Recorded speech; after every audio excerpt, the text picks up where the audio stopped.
Morning guys, gawa tayo ng ano ngayon, BMW dito sa ano, Quezon City. Ayan, ano to, yung wala rin tong aircon. Tsaka may mga grounded, yan, ganyan pala pag start niyan. Sulak-sulak mo yung susi, as pa-push button yan, start. Ayan, mandar na. Kasi wala rin tong aircon, tsaka naka ano yung fan, naka rekta na yan sa switch ng aircon. Ayan, mandar na. Tsaka yung isang fuse na ito, yan, putok. Patrol. Ayan, kasi grounded siya.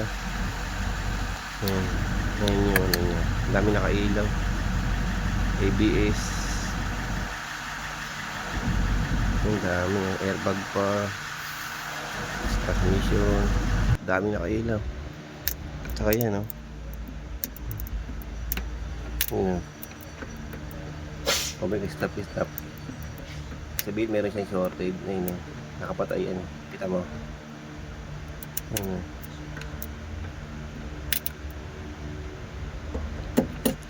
Tanggalin ko yung ano na ito, yung connection na ito. Ito yan, connection niya. Tanggalin ko yan.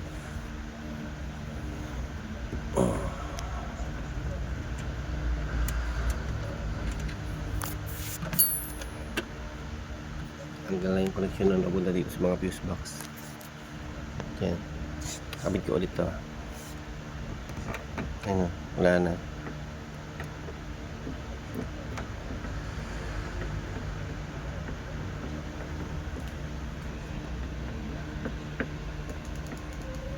Wala na. Hanapin dito sa fuse box yung ano niya, shorted niya. Tanggal na to kaya rin. Tsaka yung ano yan, ito yung pine niya. Kasalap ako. Ayun, ito yung connection ng fan. Ito na pala ginawa nila. Ito yung dahilan. Pero yun na nila. Lobat. Nabawasan na yung mga ilaw niya dito. Kaya nawala na yung ABS dun sa dashboard niya. ABS. As ito yung transmission niya na fluid.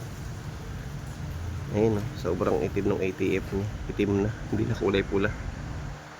Mukhang hindi pa ito napapala simula nung naging sakyan. Ayun, sanay na itim na itim. Tsaka yung max niya na spare, sunog din. Binibidyo natin kasi wala yung pinaka-may-ari. Kaya video lang para alam na may-ari yung mga nakikita natin. Ayan, sunog.